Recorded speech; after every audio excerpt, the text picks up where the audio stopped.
Langkah kaki seseorang masuk ke kamar rumah sakit di mana Direktur Han dirawat. Ternyata orang tersebut adalah Suster Emma. Hisu dan asistennya bergegas pergi ke rumah Ibu Ji-won, dengan diiringi pengawal. Ja Kyung mengamati mereka. Saat itu hujan turun dengan deras. Hisu minta maaf pada Ibu Ji-won atas perlakuan Ja Kyung menamparkan Ibu Ji-won. Ibu Ji-won memperlihatkan laporan medis bahwa giginya terluka, dan dokter mengatakan sarafnya mungkin terluka. Ibu Ji-won merasa marah. Ia mengatakan, anaknya telah minta maaf pada Ha-jon, tetapi Hisu malah mengirim orang untuk menganiayanya. Ia juga mengatakan, sepertinya keluarga Hisu tak bisa mengurus apapun tanpa kekerasan. Hisu minta maaf sekali lagi, dan mengatakan bahwa ia tak menyuruh Ja Kyung menganiaya Ibu Ji-won. Namun Ibu Ji-won tidak percaya meski Hisu berulang kali meyakinkannya. Ibu Ji-won ingin agar Ja Kyung berlutut dan minta maaf padanya, lalu membiarkan ia memukul Ja Kyung seperti apa yang dilakukan Ja Kyung padanya. Ibu Ji-won heran melihat Ja Kyung.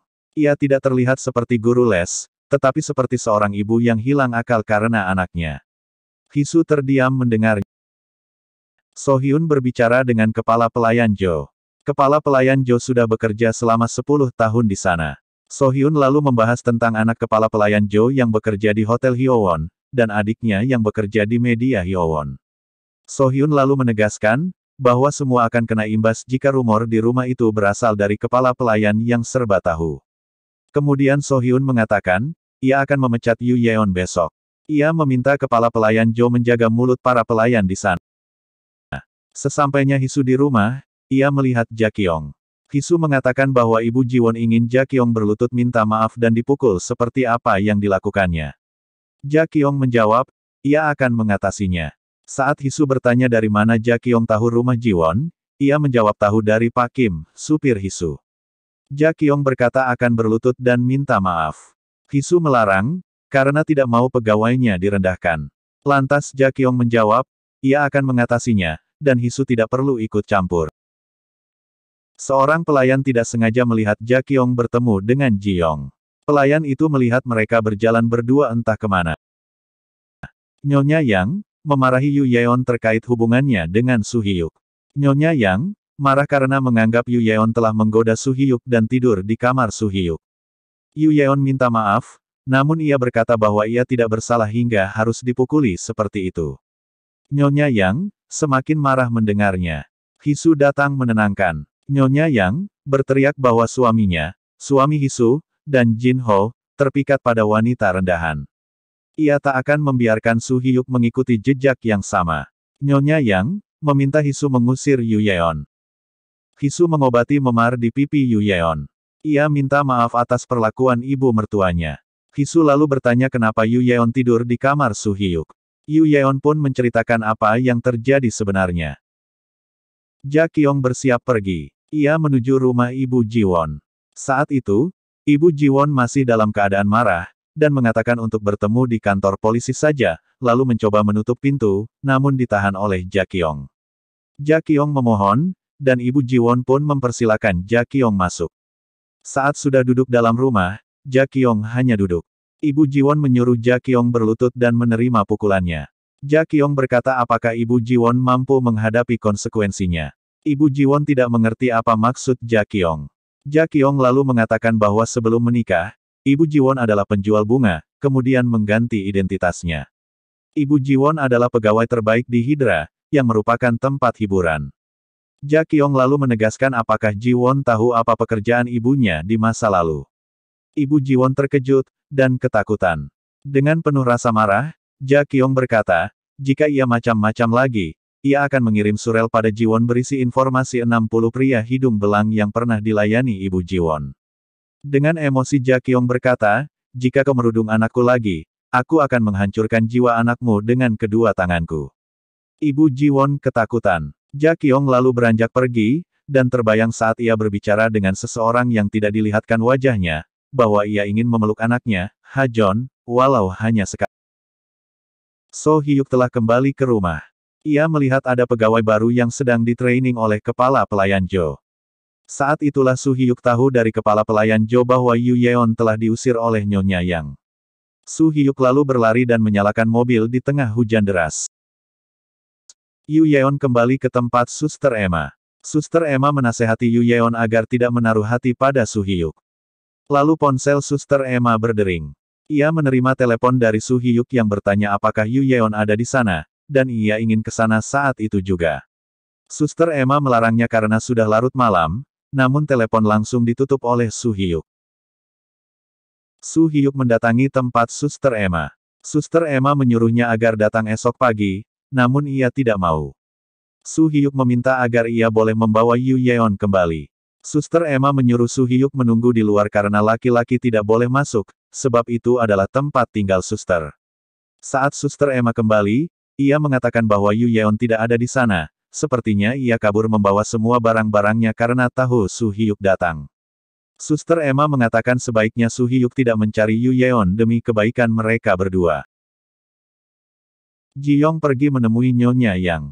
Ia mengatakan, ia baru saja mengunjungi ayahnya, dan sepertinya mereka harus bersiap untuk hal terburuk. Nyonya Yang bertanya apakah Ji Yong mengetahui sesuatu tentang surat wasiat ayahnya. Ji Yong mengatakan, hanya pengacara Choi yang tahu tentang itu. Nyonya Yang lalu mengucapkan terima kasih karena Ji Yong telah menepati janjinya. Su Hyuk menemui So Hyun, mengatakan bahwa ia akan membawa kembali Yu Yeon. So Hyun menolak tegas. Ia mengatakan akan memaksa Su Hyuk bertunangan dengan Arim. So Hyun lalu bertanya, apakah Su Hyuk ingin mengikuti jejak langkah semua pria di keluarga mereka. Su Hyuk tetap berkata bahwa ia akan tetap membawa Yu Yeon kembali. Yu Yeon mengirim pesan pada Suster Emma, meminta maaf karena pergi tanpa pamit. Su Hyuk sedang duduk sendiri membayangkan saat-saat ia bersama Yu Yeon.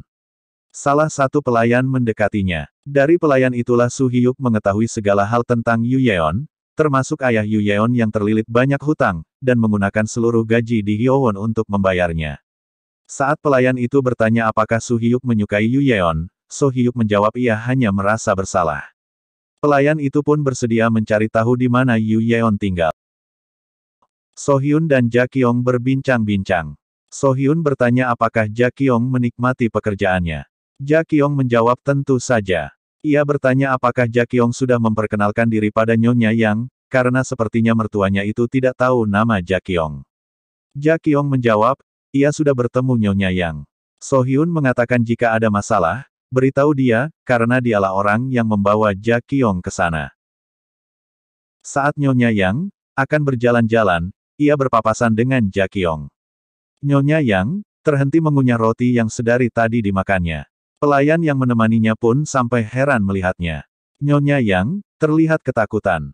Ia teringat kembali saat Ja Kyung mendatangi kamarnya dan mengatakan, aku telah membuat Han Jin Ho menjadi pimpinan. Namun sampai kapanpun, posisinya hanya sementara. Jangan sampai lengah. Pelayan tersebut melaporkan keanehan sikap Nyonya Yang dan Ja Kyung itu pada So Hyun. Pelayan itu juga mengatakan bahwa Seong Tae melihat Ja Kyung dan Ji Yong berduaan di kebun. So Hyun berpikir Ja Kyung sangat mencurigakan. So Hyun menyuruh pelayan itu memanggil tim Rubato tanpa sepengetahuan Hisu. Jin Hee terkejut melihat media memberitakan bahwa dirinya mengundurkan diri dari toko rotinya. Lalu Jin Ho meneleponnya, mengatakan agar Jin Hee melepaskan semua posisinya sekarang. Posisinya akan diambil alih oleh Ji Yong. Gara-gara Jin Hee, saham perusahaan mereka turun drastis selama 2 hari itu. Jin Hee tidak terima, namun Jin Ho langsung menutup telepon. Jin Hee menemui Hisu. Ia menyalahkan Hisu karena tidak menghentikan pemberitaan kasusnya. Ia pun memaki Hisu. Hisu balik memarahinya dan mengatakan bahwa Jin Hee bertingkah labil. Akibat perbuatan Jin Hee, nama baik perusahaan dan namanya ikut hancur. Jin Hee terdiam, terkejut melihat Hisu. Ia pun menangis. Hisu bersiap-siap untuk menghadiri pameran seni pelukis autis. Tiba-tiba ponselnya berdering di telepon oleh pengacara Choi. Pengacara Choi mengatakan ia sudah mencari tahu tentang Ja Kyung. Ia mengatakan Ja Kyung telah berpengalaman menjadi guru les selama 10 tahun. Pekerjaannya terakhir di keluarga grup Iyeon. Dia pindah ke Kanada bersama keluarga itu dan mengasuh anak mereka di sekolah asrama selama 5 tahun. Ia dikenal bertanggung jawab dan memiliki rasa cinta pada murid-muridnya. Setelah selesai bertelepon, Hisu mengatakan pada Pak Kim, supirnya, untuk tidak memberitahu siapapun kemana ia pergi, tanpa izinnya. Saat itulah Hisu tahu bahwa Pak Kim tidak pernah memberitahu alamat Ibu Ji Yong pada Ja Qiong. Hisu pun heran dan bingung. Ia pun menyadari bahwa Ja Qiong membohonginya. Saat selesai perawatan di salon, Jin He berpapasan dengan Jin Qiong. Jin Qiong membahas kasus pelemparan roti krim. Ia juga mengatakan sebaiknya Jin He menceraikan suaminya karena semua orang tahu bahwa Jin He memukuli suaminya. Jin He mengatakan ia tidak memukul suaminya, ia hanya melempar barang. Jin Qiong mengatakan bahwa Jin He selalu baik sejak kecil. Ia memihak Jin He. Jin He selalu baik padanya dibanding ipar-iparnya yang lain. So Hyuk mencari keberadaan Yu Yeon. Ia sampai di rumah Yu Yeon. Ia bertemu dengan adik Yu Yeon, namun Yu Yeon tidak ada di sana. Saat ditanya ia siapa, So Hyuk menjawab bahwa ia adalah seseorang yang pernah bertemu dengan Yu Yeon. Adiknya mengatakan, Yu Yeon bekerja di perusahaan bagus di Amerika, sehingga tidak bisa pulang. Yu Yeon menghasilkan banyak uang, dan 1 tahun lagi bisa membeli rumah. So Hyuk hanya bisa terdiam mendengarnya. Hisu tiba di galeri pameran lukisan. Suster Emma juga datang. Ternyata Ja Qiong dan Ha Jon menghadiri acara itu juga. Sesaat kemudian Ji Yong datang. Ha Jon memeluk Ji Yong. Suster Emma memperhatikan mereka. Ja Qiong melihat Suster Emma, dan memberi salam. Ha Jon dan Ji Yong menemui Hisu. Ji Yong memeluk Hisu. Ja Qiong mengamati dari kejauhan. Ji Won dan ibunya juga datang ke pameran tersebut. Hisu memberitahu pada Ji Yong bahwa itu adalah ibu Ji Won yang pernah ditampar Ja Qiong. Hisu mengajak Ji Yong menyapa ibu Ji Won. Ibu Ji Won menyambut hangat sapaan Hisu. Saat ibu Ji Won pergi, Hisu menyadari Ji Yong tidak terlihat lagi di pandangannya. Ja Qiong dan Ji Yong minum berdekatan. Ja Qiong memegang tangan Ji Yong. Hal itu terlihat oleh So Hyun yang baru saja datang. Mereka menyadari kedatangan So Hyun dan melepas genggaman tangan. Ji Yong lalu menyapanya. Begitupun Ja Qiong. So Hyun bertanya mengapa mereka berdua di sana. Mereka hanya terdiam. So Hyun pun memilih pergi. Saat melihat kehadiran So Hyun, Hisu menyambutnya. So Hyun berkata, ini dilakukan agar keluarga mereka tidak digosipkan. Mereka juga harus terlihat akrab. Apalagi Jin He baru membuat masalah.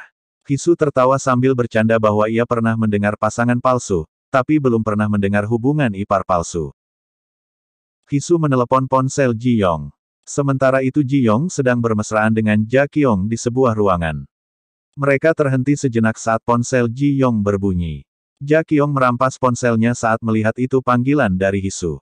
Dan mereka pun lanjut bermesraan. Langkah kaki Hisu terhenti saat ia mendengar nada dering ponsel Ji Yong. Ia pun berjalan menuju ruangan di mana arah suara ponsel Ji Yong terdengar. Saat ia akan membuka pintu, Suster Emma menepuk pundaknya, sehingga ia tidak jadi masuk ke ruangan tersebut. Hisu menghubungi Su Hyuk. Ia mengatakan, ia tahu dari Suster Emma di mana keberadaan Yu Yeon. Yu Yeon bekerja paruh waktu malam di restoran cepat saji. Hisu lalu mengatakan pada So Hyuk untuk mengikuti kata hatinya. So Hyun membeli lukisan dengan harga mahal. Seo Jin Qiong berterima kasih padanya. So Hyun minta maaf pada Jin Qiong karena belum bisa memanggilnya bibi. Ternyata Seo Jin Qiong memiliki hubungan yang dekat dengan keluarga grup Hyowon. Suaminya adalah kakak kandung yang Sun Hye, namun tak seorang pun memanggilnya bibi, karena ia hanyalah gundik. Hisu akhirnya menemukan Ji Yong. Ji Yong pura-pura mendapat telepon dari kantor sehingga tidak bisa mengangkat telepon Hisu. Ji Yong mengatakan ia akan pulang cepat dan berenang dengan Ha Jon. Dari kejauhan, Hisu melihat ibu Ji Yong ketakutan saat melihat Ja Qiong. Suster Emma baru saja selesai dengan kegiatan kelas pendalaman Alkitab. Jasmine, salah satu dari antara mereka curhat bahwa ia ingin suaminya mati, karena suaminya selingkuh. Suster Emma mengatakan itu tidak baik. Jika memang demikian, anggap saja suaminya telah mati, sediakan hidangan yang enak untuknya setiap hari, anggap sebagai upacara memperingati kematiannya. Kelas pendalaman Alkitab itu berawal dari acara amal yang bernama Ilsin. Grup yang beranggotakan 12 orang elit yang mendanai Yayasan Kesejahteraan Daum, sebuah yayasan yang mensponsori para ibu tunggal. Mereka disebut Ilsin. Suster Emma mengecek nama orang-orang yang berdonasi. Ia tidak menemukan nama Ja Qiong di sana. Ia yakin suara pendonasi yang tak mau hadir itu, sama persis dengan suara Ja Qiong. Suster Emma teringat bahwa nama orang tersebut adalah Li Hiejin. Ia pun meyakinkan diri jika orang tersebut bukanlah Ja Qiong. Su Hyuk pergi ke restoran cepat saji di mana Yu Yeon bekerja. Ia menunggu lama sekali sampai akhirnya Yu Yeon datang. Tanpa sepatah kata, Yu Yeon pergi, namun Su Hyuk menahannya dan meminta maaf. Yu Yeon permisi dan langsung bekerja. Su Hyuk memesan makanan. Ia duduk di sana sampai ketiduran. Yu Yeon yang telah selesai mengepel pun duduk di sampingnya, sambil berbicara sendiri, mengatakan bahwa dirinya juga punya harga diri dan bisa terluka. Di sana gajinya sangat besar, dan ia ingin kembali. Tiba-tiba Su Hyuk berkata, karena itu, kembalilah. Yu Yeon terkejut, mengira Su Hyuk tidur. Ternyata Su Hyuk mendengar semua perkataannya. Su Hyuk mengatakan bahwa ia tak akan menghalangi Yu Yeon, dan meminta Yu Yeon bekerja di tempat bergaji besar tersebut. So Hyun berdiri menatap lukisan. Kemudian Jin Ho datang. Jin Ho mengatakan, ia bekerja dengan baik belakangan ini. So Hyun berkata, konon, jabatan membuat seseorang berubah. Semoga Jin Ho juga berubah. So Hyun mengatakan Jin Ho berbeda dengan dirinya. Jin Ho tidak sadar apa yang terjadi di rumah tersebut. Ia berkata sebaiknya Jin Ho menemukan teman di rumah atau di kantor. Jin Ho lantas menjawab, akan lebih baik jika mereka berteman. Sambil tersenyum, So Hyun mengatakan, itu tidak mungkin. Ji Yong dan Ha Jon berenang. Ja Qiong juga ada di sana. Ia bahkan mengabadikan momen itu dengan kamera ponselnya. Hisu melihat mereka dan hanya bisa diam. Ia lalu mengajak mereka menyudahi kegiatan berenangnya. Ha Jon menolak dengan alasan, Ja Qiong memperbolehkannya main sebentar lagi. Ji Yong juga mengatakan bahwa mereka sedang bersenang-senang. Ja Qiong pun ikut berkata bahwa masih banyak waktu. Hisu meminta mereka naik karena airnya dingin, bisa membuat mereka sakit. Hisu mengajak Ja Qiong bicara. Ia memberhentikan Ja Qiong. Saat Ja Qiong bertanya apa alasannya, Hisu mengatakan ia tidak nyaman dengan kehadiran Ja Qiong. Hisu bertanya pada Ji Yong bagaimana ia dan Ibu Ha Jon bertemu. Ji Yong menjawab bahwa Ibu Ha Jon adalah pelatih kudanya. Ji Yong pun balik bertanya tentang apa yang dibicarakan Hisu dengan Ja Qiong tadi. Saat Hisu menjawab bahwa ia memberhentikan Ja Qiong, Ji Yong bertanya, mengapa? Hisu mengatakan sikap Ja Qiong berlebihan. Ia merasa Ja Qiong menghalanginya dan Ha Jon. Dengan sedikit nada tinggi, Ji Yong lalu berkata, bagaimana bisa Hisu memecat seseorang hanya karena perasaannya saja? Hisu terkejut dan bertanya ada apa dengan Ji Yong. Ji Yong lalu merendahkan suaranya dan berkata, masalah Jin Hee belum selesai, jika Hisu memecat orang seenaknya, itu tak bagus untuk Ha Jon. Hisu berkata, Ji Yong memecat guru les sebelumnya karena masalah kecil. Ia minta Ji Yong menghargai keputusannya. Ia pun membaringkan badannya membelakangi Ji Yong. Tetapi Ji Yong malah beranjak pergi keluar dari kamar. Hisu hanya terdiam tak habis pikir. Ja Qiong menelepon So Hyun. Ia mengatakan bahwa ia akan berhenti. Saat So Hyun bertanya apakah ada sesuatu, Ja Qiong menjawab, sepertinya ia mengganggu perasaan Hisu. So Hyun berkata iya, karena itu keputusan Hisu, ia mendukungnya. Ja Qiong mengemasi barang-barangnya dengan penuh emosi. Ji Yong mencuci mukanya. Ia lalu menerima pesan dari Ja Qiong berisi kalimat, ia menyuruhku berhenti. Yu Yeon kembali ke kediaman keluarga grup Hyowon, dengan syarat, Su Hyuk tidak boleh menyapanya lagi. Su Hyuk meminta Nyonya Yang, menerima Yu Yeon bekerja kembali di sana. Jika tidak, ia tidak akan mau bertunangan dengan Arim.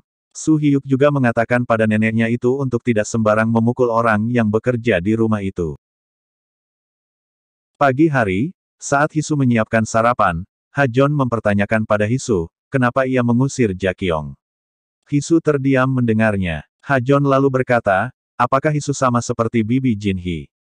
Ia juga berkata bahwa Ja Qiong terluka karena menyelamatkan Ha Jon yang jatuh dari kuda. Lagi-lagi Hisu hanya bisa terdiam.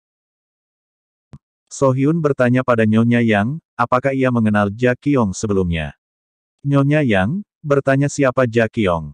So Hyun menjelaskan bahwa Ja Qiong guru les baru Ha Jon.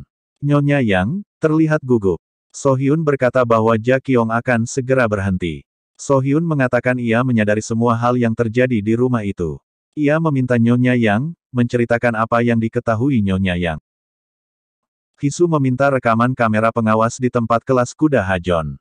Hisu melihat semua kejadian di sana saat Hajon jatuh dari kuda. Pegawai itu berkata, Jakyong melarangnya memberitahu Hisu. Ia kemudian minta maaf. Melihat rekaman itu, Hisu teringat saat Jiyong mengatakan bahwa ibu Hajon adalah guru berkuda Jiyong. Ia pun teringat semua tentang Jakyong. Hisu segera menemui Jakyong. Ia memegang bahu Jakyong dan meminta Jakyong untuk tidak pergi. Jakyong terkejut, dan menghempas tangan Hisu dari bahunya. Episode 4 diakhiri dengan suara narator berkata, pintu yang sesak di Wastu Hyowon adalah pintu kebinasaan yang tak bisa dihindari.